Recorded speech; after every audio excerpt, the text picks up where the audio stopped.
Hello नमस्कार दोस्तों, आप देख रहे हैं पीपीटी न्यूज और मैं हूं आपके साथ संजय रामफल। बने रहिए हमारे साथ, देखते रहिए पीपीटी न्यूज। करते हैं फटाफट खबरों की तरफ रुख। हरियाणा में सड़क नेटवर्क की मजबूती की दिशा में दिन खास रहा। नई दिल्ली में हरियाणा के उप मुख्यमंत्री दुष्यंत चौटाला ने केंद्रीय सड़क परिवहन मंत्री नितिन गडकरी से मुलाकात कर हरियाणा से जुड़ी कई महत्वपूर्ण परियोजनाओं को मंजूरी दिलाई। केंद्र सरकार से मंजूरी मिलने से अब इन अहम परियोजनाओं पर तेजी से काम होगा और प्रदेश की प्रगति की रफ्तार को और गति मिलेगी। इनमें नए बाईपास, विभिन्न सड़क निर्माण और विस्तार के कई प्रोजेक्ट शामिल हैं। केंद्रीय मंत्री से मुलाकात के बाद डिप्टी सीएम दुष्यंत चौटाला ने बताया कि भारत माला परियोजना के तहत हरियाणा में 3 जगहों पर बाईपास बनाए जाएंगे। इनमें उचाना का उत्तरी बाईपास, हिसार का जींद का बाईपास शामिल है। उन्होंने बताया कि इन बाईपास को बनाने के लिए केंद्र सरकार ने मंजूरी दे दी है और जल्द ही इन पर काम शुरू किया जाएगा।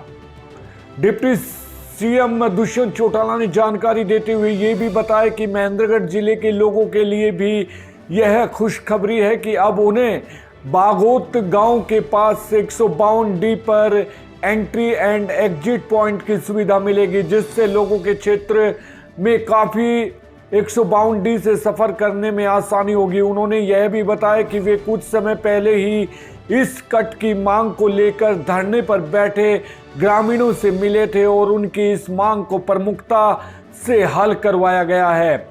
अब इसके बनने के करीब 40 गांव के ग्रामीणों के अलावा धार्मिक आस्था का केंद्र बागोत धाम भगवान शिव मंदिर के दर्शन करने के लिए आने वाले श्रद्धालुओं को भी परेशानी नहीं होगी।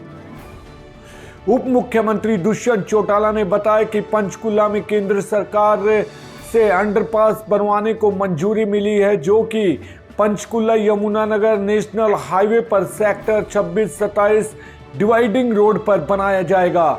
उन्होंने बताया कि इस अंडरपास बनने से पंचकुला शहर वासियों को राहत मिलेगी।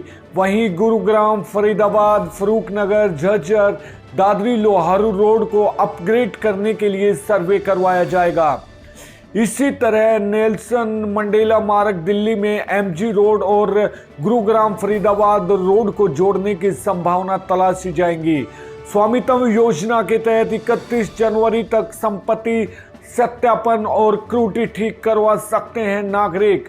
उपायुक्त मनदीप कौर। सरकार द्वारा स्वामित्व योजना के तहत आम जन की भू संपत्तियों की रजिस्ट्रियों का डाटा स्वयं सत्यापित करने व त्रुटियों विवादों के विवरण के लिए पोर्टल पर 31 जनवरी 2024 तक खोला गया है।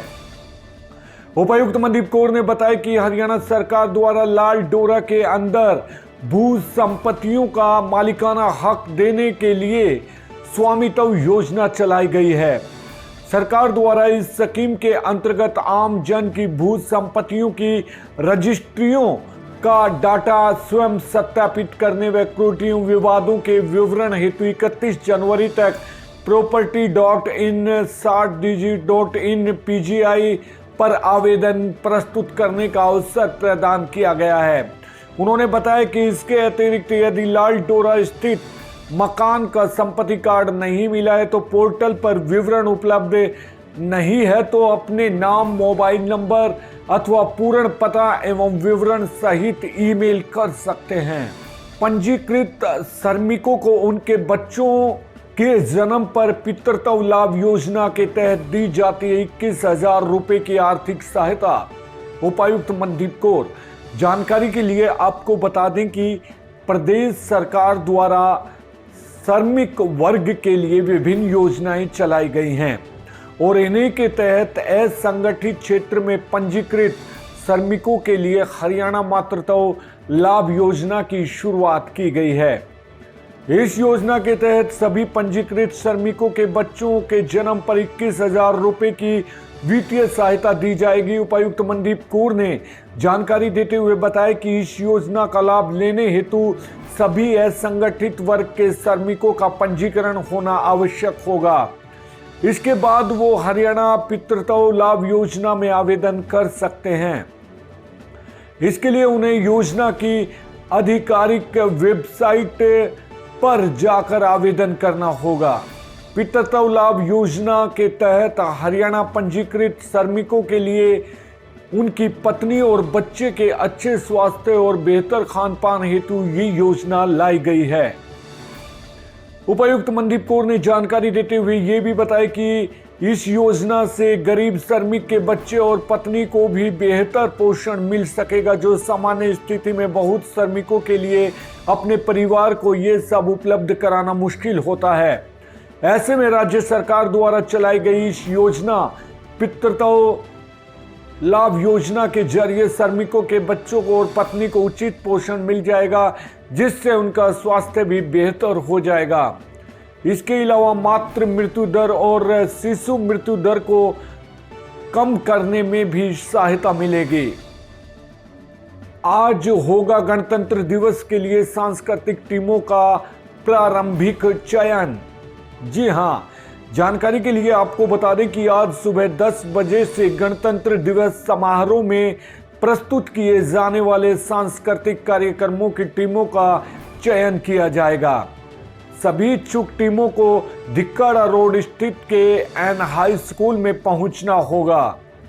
इस बारे में जानकारी देते हुए नगराधीश आशीष सांगवान ने बताया कि राष्ट्रीय पर्व गणतंत्र दिवस के अवसर पर हर साल की तरह इस बार भी 26 जनवरी को नई अनाज मंडी परिसर में जिला स्तरीय समारोह का आयोजन किया जाएगा। उपायुक्त मनदीप कौर ने इस समारोह की तैयारियों को लेकर बैठक कर चुकी हैं और विभिन्न विभागों की जिम्मेदारियां भी लगा दी गई हैं। इसी कड़ी में उपायुक्त ने सांस्कृतिक टीमों के चयन के लिए कमेटी भी बना दी है। उपायुक्त के निर्देश अनुसार आज कमेटी द्वारा सांस्कृतिक टीमों का चयन किया जाएगा। सीजेएम ने किया भिवानी जेल का दौरा।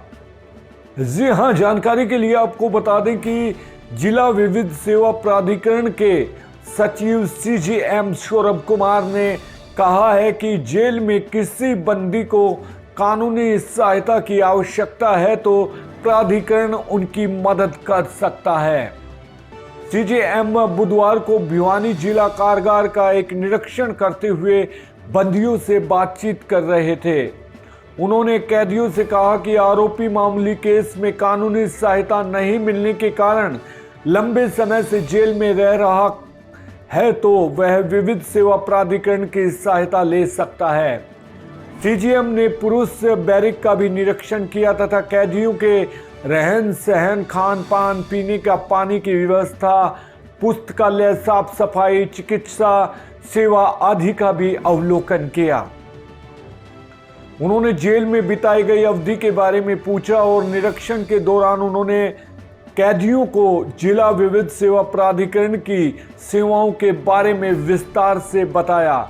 उन्होंने निर्देश दिए कि दादरी जिले के किसी भी कैदी को कानूनी मदद की आवश्यकता हो तो DLASA दादरी कार्यालय को सूचित किया जाए।